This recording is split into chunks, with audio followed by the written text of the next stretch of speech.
Welcome to That Game Talk Sports Blog. Getting back into our discussion about the top 10 guards picks. And so I see you got some discrepancies with... Yeah, man. I agree with most of your picks. Chris Paul, I'm not buying it yet, man. Yeah, you got. I agree. When he over dribbles, yeah. I mean, as a point guard, you got to be able to know to make better decisions where they're going to be. Correct. You know, so with him, I'm not buying it yet, man. And plus, his body of work isn't there yet. One, he has opportunities to get to the playoffs, still can't get his team over. So, you know, Chris Paul, not yet. Yeah, I take Chris Paul. Yeah. I would take Chris Paul. I would take Chris Paul over Sam Cassell. I would take Chris Paul over Tony Parker, especially when you're talking about. Let me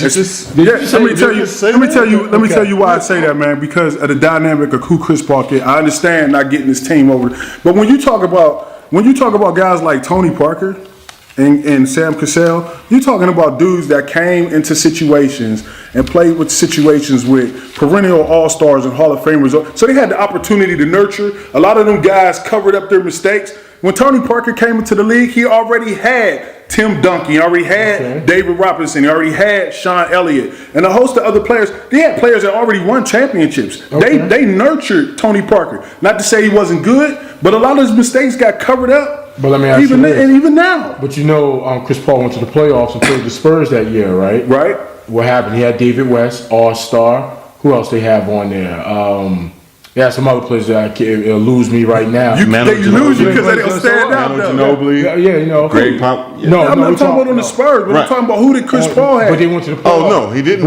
But think about it. As a point guard, Jason Kidd, same thing. Jason Kidd got the Nets who had, you know, mediocre players on there. Why haven't Chris Paul done that? And he has all-stars right now.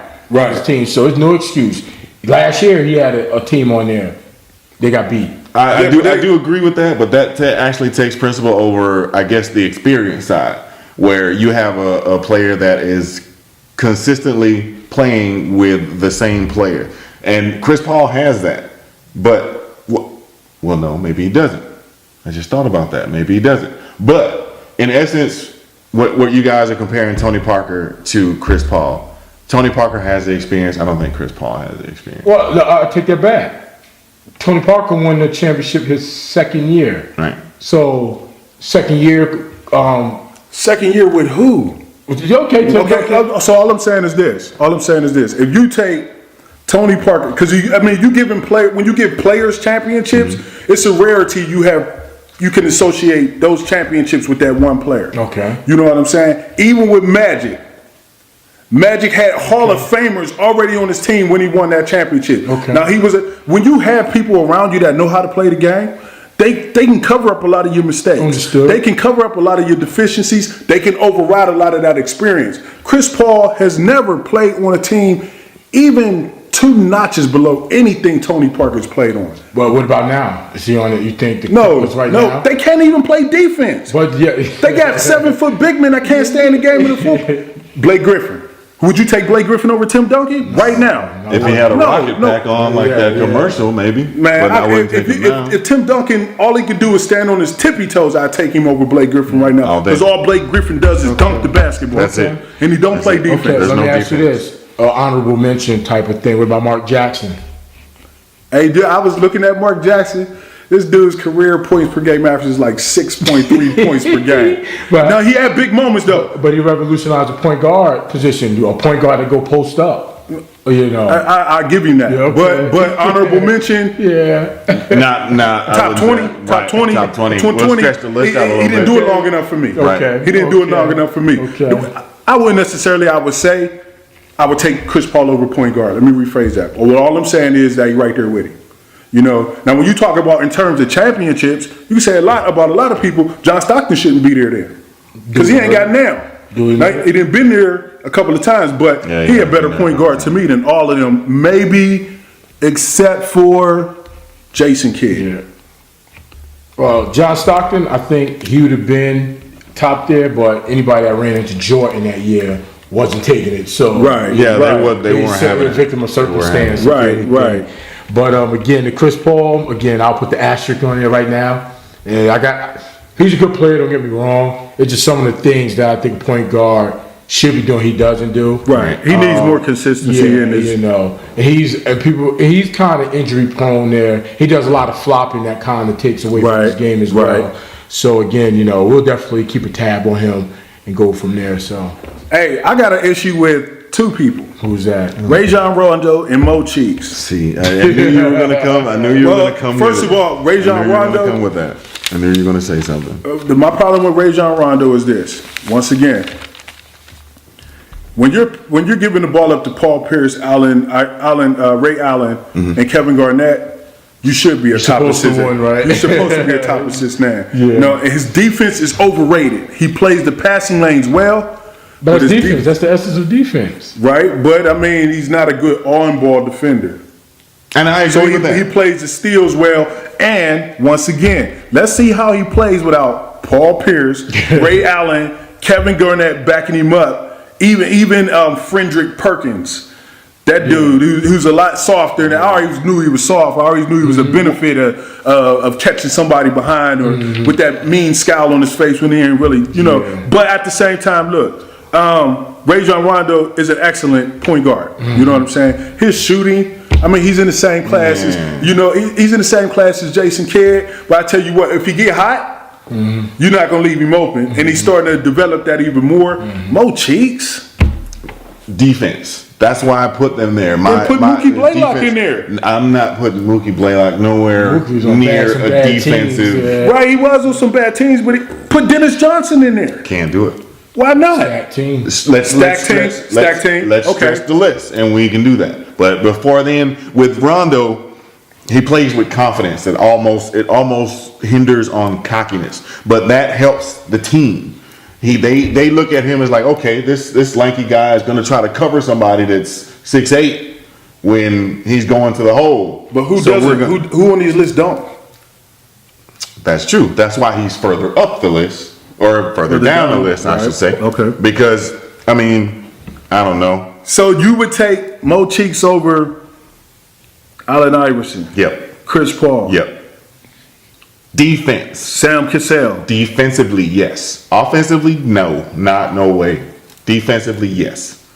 He had a way of thieving the ball. He was a pickpocket. So was Allen Iverson. Not. You got Mo Cheeks stats there? I do.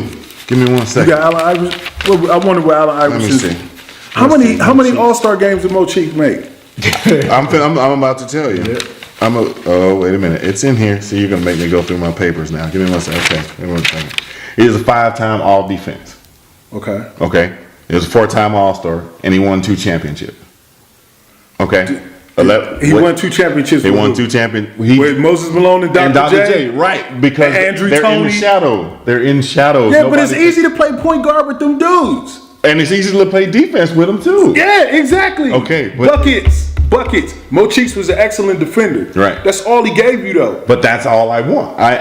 My pick was based on defense. Okay, well. You guys' pick was maybe based on top 10. Everything. Mine was mostly defense because defense wins the game. Question out there for you guys. Since we got Chris Paul, Tony Parker, current players on there, where do you think Russell Westbrook fits in this? I don't think his body of work is enough, but he could. I think my man needs to sit in some ice for a while. That's my, because he can't move offensively or defensively the way.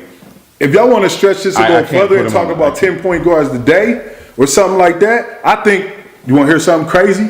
This is crazy. Let me give you something real crazy. I think Russell Westbrook is a better point guard than Derrick Rose. Oh man, we stop the show. I'll tell you why. Because Derrick Rose is not a true point guard. He's a shooting guard, playing point guard. Russell. I agree. He's not a true point guard. Yeah. But I think they're the same role.